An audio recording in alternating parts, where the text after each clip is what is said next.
Mahiganj college চত্বর প্রাঙ্গণে এবং পুরো অঞ্চলে 5 কিলোমিটার ধরে বিস্তৃত এরিয়াতে আগত উত্তরাঞ্চলের সমস্ত নিপীড়িত, নির্যাতিত, অবহেলিত সনাতনী সংখ্যালঘু জনগোষ্ঠী, আমি প্রারম্ভে আপনাদেরকে অতলান্ত শ্রদ্ধা নিবেদন করছি।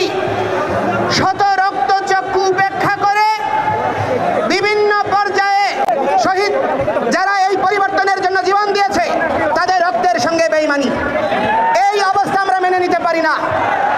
আজকে 1971 সনে দেশ স্বাধীন হয়েছে, 30 লক্ষ শহীদ হয়েছে। যশোর যে মুক্তিযুদ্ধ জাদুঘর রয়েছে খুলনাতে, তার তত্ত্বাবধানে 40 খণ্ড বই প্রকাশিত হয়েছে। সেই 40 খণ্ড বই এবং বাকি যে সার্ভে হয়েছে 24টি জেলায়, 64 জেলায় 30 লক্ষ শহীদের 2/3 হচ্ছে হিন্দুরা।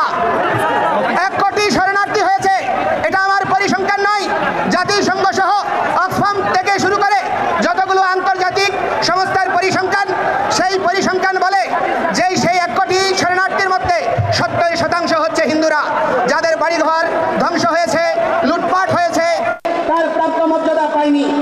বাংলাদেশের স্বাধীনতার পরে আমরা বিগত সরকারকে দেখেছি, আমরা ইতিহাসকে অবমূল্যায়ন পছন্দ করি না।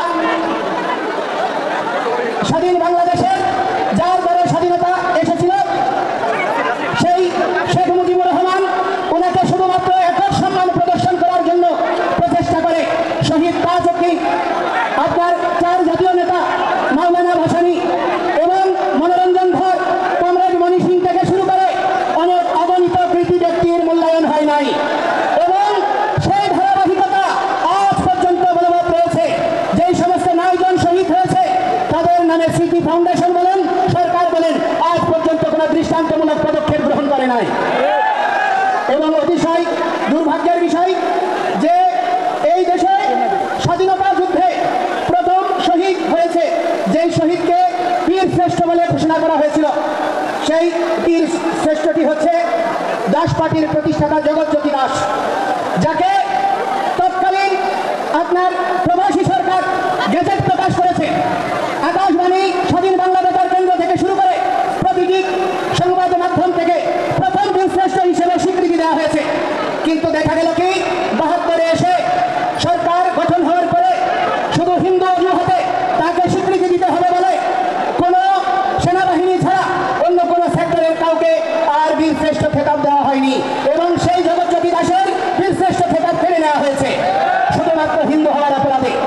আজকে বাংলাদেশে যেই নির্যাতন নিপীড়ন হচ্ছে 5ই আগস্টের পরে এবং বিগত 53 বছর ধরে প্রতিটি সরকার যখন বিশ্ব মিডিয়া বিশ্ববিবেক চিৎকার করে বাংলাদেশের মানুষ সোচ্চার হয়, বাংলাদেশের সংখ্যাগরিষ্ঠ জনগোষ্ঠী অসাম্প্রদায়িক, এই অসাম্প্রদায়িক জনগোষ্ঠীর মাঝে বিভিন্ন গণতান্ত্রিক রাজনৈতিক দলগুলির মাঝে ভর্তি মেরে থাকা যেই সমস্ত উগ্রবাদীরা লুকিয়ে আছে তাদেরকে চিহ্নিত করার সুযোগ থাকার পরেও, তাদের দ্বারা নিপীড়ন নির্যাতন অবর্ণনীয়ভাবে হওয়ার পরেও দৃশ্যমান কোনো পদক্ষেপ কোনো সরকারই গ্রহণ করেনি। শুধুমাত্র হিন্দু জনগোষ্ঠী, সনাতনী জনগোষ্ঠী নিপীড়িত হওয়ার কারণে আজকে সদস্য ছাত্র সচিবালয়ে ঢুকে যদি পরীক্ষার আপনার পরিবর্তন হয়ে যায়, পরীক্ষাবিহীন পাশ হয়ে যায়, বিগত 5ই আগস্টের পরে সরকার পরিবর্তনের পরে যেখানে আন্দোলন হয়েছে সেখানেই স্বীকৃতি মিলেছে, পরিবর্তন এসেছে। কিন্তু আজকে 3 মাস হয়ে যাচ্ছে, দৃশ্যমান কোনো অগ্রগতি তো নাই, বরঞ্চ প্রতিটি জায়গায় হিন্দু বাড়ি ঘরে এখনো লুটপাট, অগ্নিসংযোগ চলছে, এখনো চাঁদাবাজি চলছে, এখনো চাকরির ছুটি চলছে। আমাদের রংপুরে গত 1 সপ্তাহের মধ্যেও চাকরির ছুটি হয়েছে প্রশাসনের উপস্থিতিতেই। অতিশয় দুর্ভাগ্যের বিষয়, এই অবস্থা অপরিবর্তিতভাবে চলতে আছে। তার কারণটা কি? তার কারণটা হচ্ছে এই উগ্রবাদী গোষ্ঠীর মধ্যে সঙ্গে সরকারের একটি অংশ, রাজনৈতিক একটি অংশ এবং এই উগ্রবাদী গোষ্ঠী সম্মিলিতভাবে এই বাংলাদেশ থেকে সনাতনী সংখ্যালঘু জনগোষ্ঠীকে উচ্ছেদ করার প্রচেষ্টা চালাচ্ছে। আমরা এই ভূমির ভূমিপুত্র, কোনো অবস্থায় এই স্থান থেকে আমাদেরকে ছুড়ে ফেলা যাবে না। আমরা মুঘল নই, আমরা ওলন্দাজ নই, আমরা ফরাসি নই, আমরা ব্রিটিশ নই, আমরা উড়ে আসিনি। আমরা এই বঙ্গ, যিনি প্রহ্লাদ মহারাজের পৌত্র, যিনি বলি মহারাজের পুত্র, সেই বঙ্গ মহারাজ বঙ্গের নামানুসারে যেই বঙ্গভূমি, আমরা তার উত্তরাধিকার। আমাদের এখানে প্রথম অধিকার রয়েছে, আমাদের অধিকারকে অস্বীকার করে মেনে নেবে না। বহু নিপীড়ন হয়েছে, বহু নির্যাতন হয়েছে, সনাতনদেরকে বিভক্ত করে রেখা হয়েছে।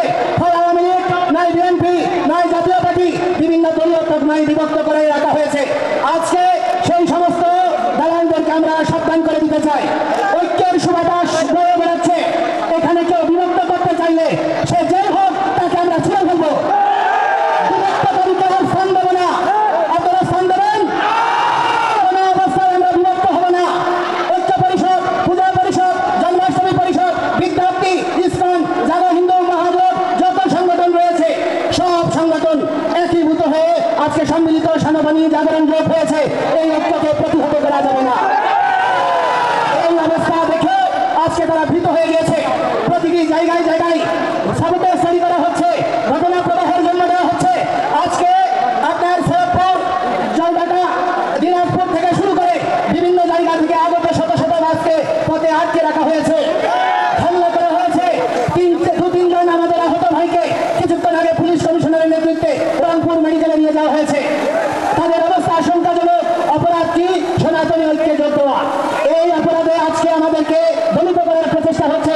কোন ধরনের ভিন্ন প্রচেষ্টাকে আপনারা যদি প্রশ্রয় দান করেন, এই বাংলাদেশ সিরিয়া হবে, এই বাংলাদেশ ইরাক হবে, এই বাংলাদেশ লেবানন হবে, উপনিবেশিক শক্তির লীলাভূমি হবে। এই দেশের কোন সরকার, কোন রাজনৈতিক দল স্থায়ী ক্ষমতা উপভোগ করতে পারবেন না। বিদেশি শক্তি এখন থেকেই তো বাংলাদেশের জায়গায় ধরা দেওয়ার জন্য প্রচেষ্টা করছে। আমরা বাঙালি, আমরা বাংলাদেশি, আমরা জীবিত থাকতে আমাদের জননী জন্মভূমিষ্ঠ স্বর্গাদপি গরীয়সী, আমাদের মা এবং জন্মভূমি একই সমান। আমাদের মা যেমন আমাদের পুত্র, এই জন্মভূমি পুত্র আমাদের 1 ইঞ্চি ভূমিকে নিয়ে কাউকে আমরা ছিঁড়ে নিয়ে চলতে দেবো না। এই ঐক্যবদ্ধ গণতন্ত্র, সমতা, সাম্য, মৌলিক অধিকারের দাবিতে আমরা যখন সংঘবদ্ধ হয়েছি, যে জাতি জাতীয় পতাকা উত্তোলন করে, জাতীয় সঙ্গীত গেয়ে, সন্ধ্যের কথা বলে, যে কোনো কর্মসূচি শুরু করে, সেই জাতিকে আজকে অতিশয় দুর্ভাগ্যের বিষয় রাষ্ট্রদ্রোহের মামলায় আমাদেরকে আসামি করা হচ্ছে। অথচ যারা এই জাতীয় পতাকায় চেপ্তারা লাগিয়েছে, জাতীয় পতাকা ছুঁড়ে ফেলেছে, জাতীয় পতাকা প্রবলিত করেছে, জাতীয় পতাকা আর জাতীয় সঙ্গীত পরিবর্তন করতে চেয়েছে, এই সরকার প্রশাসন তাদের বিরুদ্ধে একটি পদক্ষেপ গ্রহণ করেনি। এই অবস্থা প্রমাণ করে পক্ষপাত দুষ্ট সরকার। এই সরকার মৌলিক গণতন্ত্রে সাম্য সমতায় বিশ্বাস যদি করেন, সকলের প্রতি সমান পদক্ষেপ গ্রহণ করুন। আজকে আমরা যখন কর্মসূচি করতে গিয়েছি, জেলা স্কুল থেকে এখানে আমাদেরকে ট্রান্সফার করা হয়েছে, আমাদেরকে হোটেল ছাড়তে বাধ্য করা হয়েছে পুলিশ সুপারের নির্দেশে। আমি বলতে চাই, আজকে ডিসি মহোদয় বলছে রংপুরের লোক না হলে ঠিক কথা বলা যাবে না। আরে ভাই, তুমি আমার টাকায় আমার দেশে তুমি চাকরি করছো।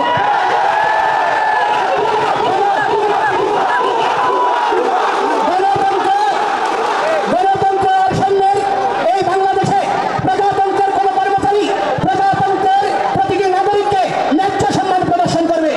অথচ আজ পর্যন্ত সেই প্রচেষ্টাকারীদেরকে কখনো দণ্ড দেওয়া হয়নি, বরঞ্চ তাদেরকে পুরস্কৃত করা হয়েছে। এই অবস্থা আমরা মেনে নিতে পারি না। এই ডিসিকে অবিলম্বে প্রত্যাহার করতে হবে। আমি বলতে চাই, আমি এই বৃহত্তর রংপুর সেনাবাহিনীকে আমি কৃতজ্ঞতা জানাই, ধন্যবাদ জানাই। যেখানে যেখানে প্রতিবন্ধকতা হয়েছে তারা তৎক্ষণাৎ ব্যবস্থা নিয়েছে এবং তাদের ব্যবহার ছিল অত্যন্ত মার্জিত এবং সৌহার্দ্যপূর্ণ। অথচ আমরা সেনাবাহিনীর কাছে দাবি করব, সেনাবাহিনী বা প্রশাসনের যে একটি ক্ষুদ্র অংশ চট্টগ্রামে হাজারীবাগের ঘটনায় অনেক নিরীহ হিন্দুদেরকে নির্যাতন নিপীড়ন করেছে, বিচার বিভাগীয় তদন্তের দ্বারা তাদের শাস্তি নিশ্চিত করে, যারা প্রকৃত অপরাধী তাদেরকে চিহ্নিত করে সেই সমস্ত ব্যবস্থার স্থায়ী নিরসন করা। আজকে এইখানে রংপুরে সমাবেশ হচ্ছে, এখানেও সাবুটেজ তৈরি করে হিন্দুদেরকে আক্রান্ত করার প্রচেষ্টা হতে পারে। আপনারা সকলে সাবধান থাকবেন। আমি আপনাদেরকে বলতে চাই, আমরা কোনো প্রহসন মেনে নেব না। আমাদেরকে জেলে নেবেন, 3 কোটি হিন্দু জেলে যাওয়ার জন্য প্রস্তুত আছে। জেলখানা তৈরি করুন, কত বড় জেলখানা হতে পারে, যে জেলখানায় 3 কোটি জনসাধারণকে ধারণ করবেন। আমরা আর ভয় পাই না। নিপীড়ন, নির্যাতন বহু বছর ধরে সহ্য করেছি, আর সহ্য করতে পারবো না। আমি আপনাদেরকে বলছি, আমরা কোনো সরকারের বিপক্ষে নই, আমরা কোনো সরকারের বা রাজনৈতিক দলের পক্ষেও নই। আমরা গণতন্ত্রে বিশ্বাসী, সাম্য সমতায় বিশ্বাসী, সংবিধান সাংবিধানিক অধিকার পাওয়ার জন্য প্রয়াসী আমাদের এই মৌলিক দাবিকে ভিন্ন খাতে প্রবাহিত করার প্রচেষ্টা করবেন না।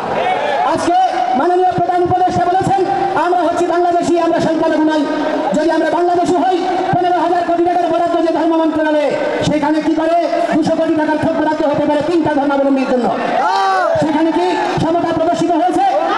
আজকে আমি অনুরোধ করছি আমাদের এই সম্মিলিত জাগরণী জোট থেকে আমরা একটা ইমেইল অ্যাকাউন্ট ঘোষণা করব। এই ইমেইল অ্যাকাউন্টে আপনারা সর্বত্র যত বাংলাদেশের ধর্ম অবমাননার দায়ে যত ভাই বোনরা মামলা আক্রান্ত হয়েছে তাদের মামলার কপি এবং তথ্য আমাদেরকে সরবরাহ করবেন। আমরা বলতে চাই 5 আগস্টের পরে আপনি দেখুন যতক্ষণই দেখো শীর্ষ সন্ত্রাসী রাজনৈতিক দুর্বৃত্ত হত্যাকারী সকলেই বেরিয়ে গেছে, কিন্তু হিন্দুরা তারা বেরোতে পারেনি। তারা এখনো জেলখানায় পড়ছে। 5 দিন 7 দিন আহত হাজারিবাড়ির ঘটনার মানুষ তারা আজকে বিনা চিকিৎসায় কষ্ট পাচ্ছে। মোনা দাস তার স্ত্রীর ওষুধ আনতে গিয়ে তার হাত পড়েছে, তার হাত ভেঙেছে, তার স্ত্রী ক্যান্সার আক্রান্ত 2-1 দিনের মধ্যে মারা যাবে। এইরকম অবর্ণনীয় মানবিক বিষয়েও আমরা কোনো সহযোগ প্রদান করার জন্য দৃশ্যমান ভূমিকা প্রশাসন থেকে পাইনি। আমি চট্টগ্রামের কৃতি সন্তান বিশ্ব নাগরিক ডক্টর মোহাম্মদ ইউনূসকে বলবো, আপনি দেশে পরিবর্তন আনতে চেয়েছেন, আমরাও পরিবর্তনের সমর্থক। আমরা ব্যাকগ্রেডেড নই, আমরা হিন্দুরা কোনো রাজনৈতিক দলের দালাল নই। বাংলাদেশে পরিসংখ্যান করে দেখুন হিন্দুরা